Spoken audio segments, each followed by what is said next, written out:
Tuhanku.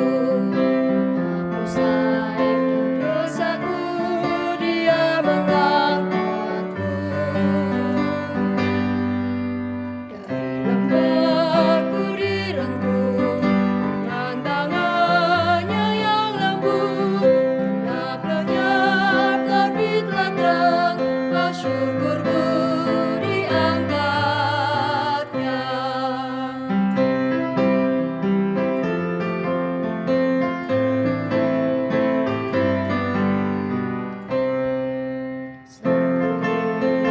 Ku tempuh semakin damai hatiku, sebab kasih-Nya yang penuh, Dia mengangkatku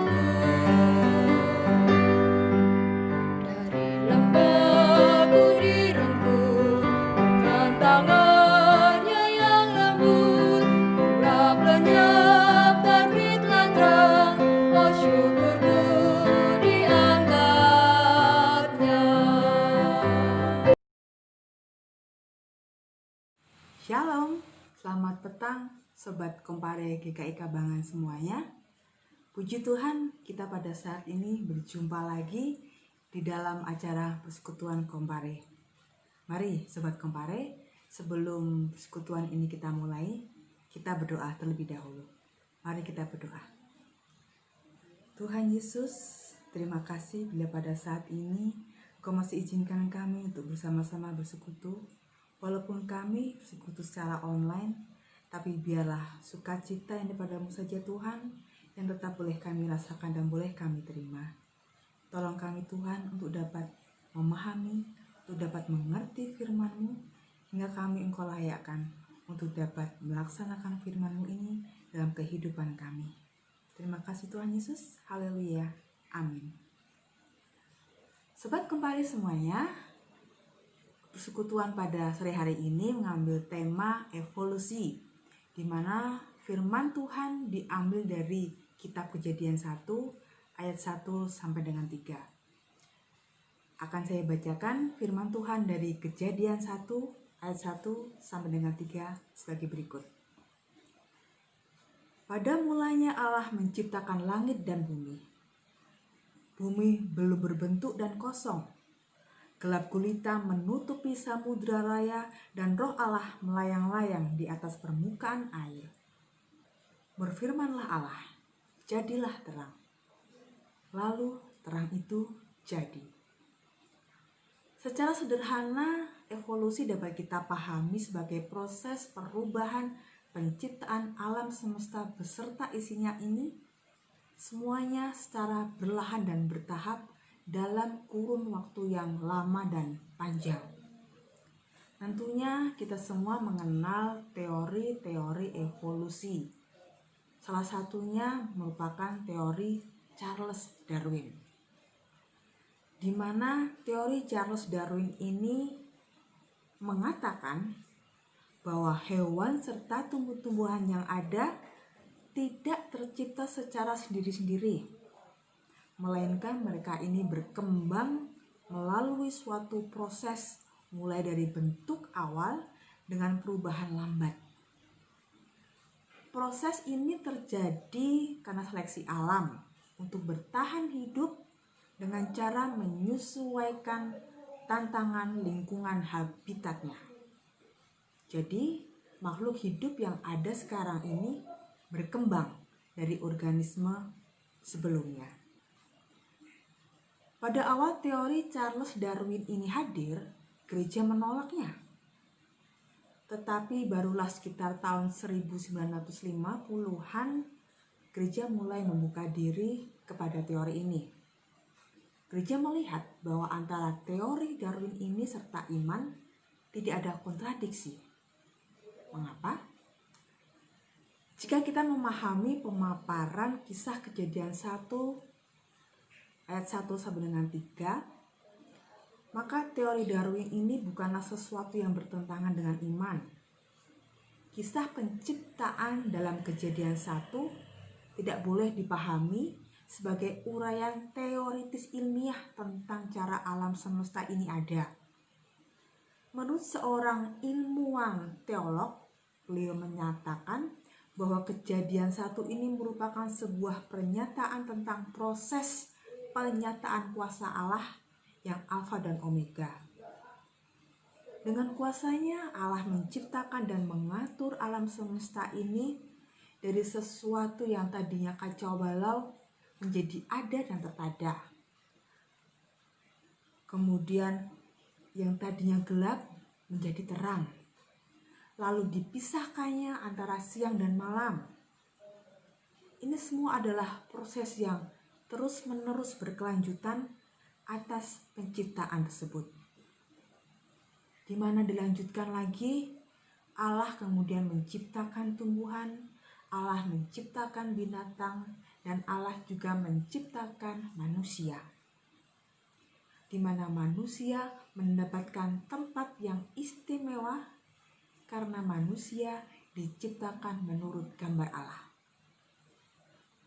Saya yakin Sobat Kompare semuanya pasti pernah belajar atau membaca buku tentang teori evolusi. Teori-teori ini merupakan ilmu pengetahuan yang menjadi alat bagi kita semua untuk lebih dapat mengenal kuasa dan cinta kasih Allah yang sungguh luas dan mendalam. Sobat Kompare, melalui bacaan Kejadian 1 ayat 1 sampai dengan 3 ini, sungguh kita disadarkan bahwa kita sebagai manusia ini, kita ini tercipta dengan cara yang dahsyat dan sempurna. Hidup yang saat ini kita jalani secara perlahan namun pasti akan terus mengalami perubahan. Berubah dengan bertambah umur, berubah secara fisik. Yang tadinya remaja menjadi pemuda, yang tadinya pemuda menjadi dewasa, yang tadinya dewasa menjadi orang tua, yang dari orang tua menjadi nenek, menjadi kakek, dan selanjutnya. Marilah Sobat Kompare semuanya, kita mensyukuri evolusi saat ini. Penciptaan adanya kehidupan kita sebagai manusia harus terus kita syukuri. Dengan cara kita terus berhidup bergantung hanya kepadanya, kepada Sang Khalik Pencipta kita. Ada 2 hal yang harus kita lakukan dengan kita mensyukuri evolusi ini. Hal itu, 1, bagaimana caranya kita mensyukuri hidup kita saat ini? Yaitu dengan cara membuat hidup kita ini menjadi lebih baik, menjadi lebih berkualitas dan bermanfaat bagi kehidupan kita dimanapun kita berada. Bila kita saat ini sebagai seorang siswa atau mahasiswa, jadilah siswa mahasiswa yang berprestasi. Jangan lupa juga menjadi seorang siswa atau mahasiswa yang memiliki sikap santun dalam pergaulan. Jika kita di rumah, kita menjadi anak yang baik, menjadi anak yang menyayangi dan menghormati orang tua kita, juga saudara kita. Jika kita di gereja sebagai anak-anak Tuhan, jadilah anak-anak Tuhan, jadilah anak-anak remaja, pemuda yang penuh semangat, penuh sukacita, dan sungguh-sungguh dalam melaksanakan pelayanan dan terus rajin beribadah. Jika kita berada di dalam masyarakat, jadilah warga masyarakat yang peduli dengan sesama, mau bergaul dengan masyarakat yang lainnya. Nah, sebisa mungkin kita juga turut serta di dalam kegiatan yang ada di dalam masyarakat. Ada pepatah mengatakan, lebih baik menjadi bekas orang jahat daripada bekas orang baik. Maksudnya, kehidupan kita yang lalu mungkin belum baik atau tidak baik. Tapi biarlah, mulai saat ini, mulai detik ini, kita perbaiki hidup kita menjadi lebih baik dan lebih baik lagi. Percaya dan yakinlah Tuhan Yesus pasti akan memberkati setiap kita yang mau hidup untuk menjadi lebih baik lagi dan semakin berkualitas. Hal yang kedua, bagaimana caranya bergantung kepada Sang Khalik Pencipta kita. Caranya dengan terus bersandar dan berharap dalam setiap pergumulan hidup kita hanya kepada Tuhan. Sebagai seorang pemuda remaja, pada saat ini mungkin Sobat Kompare mengalami masalah. Mungkin dalam kehidupan di sekolah mengalami kesulitan mengikuti pelajaran, atau mahasiswa mengalami kesulitan mengikuti mata kuliah tertentu, atau Sobat Kompare mengalami keretakan relasi dengan teman, dengan sahabat, atau terjadi salah paham dengan teman, dengan sahabat, atau juga mengalami persoalan cinta, atau juga mengalami masalah di dalam keluarga, ada masalah dengan orang tua, ada masalah dengan saudara.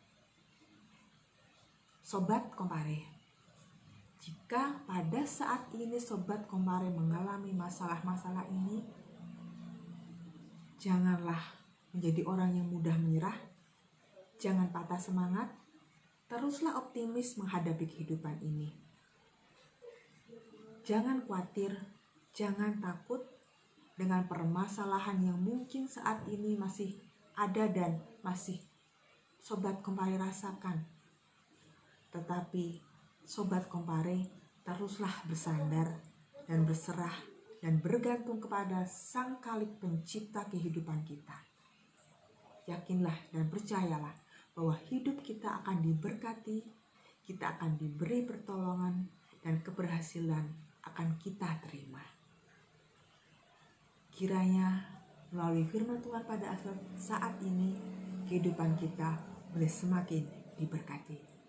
Mari kita berdoa. Terima kasih Tuhan, kami boleh belajar tentang firman-Mu. Terima kasih Tuhan untuk kehidupan yang boleh kami terima saat ini. Dan kami ingin mensyukurinya dengan kehidupan ini boleh menjadikan kami menjadi pribadi yang lebih baik lagi. Kami ingin hidup kami lebih menyenangkan Engkau Tuhan. Tolong kami Tuhan dan berkati kami Tuhan. Terima kasih Tuhan Yesus. Haleluya.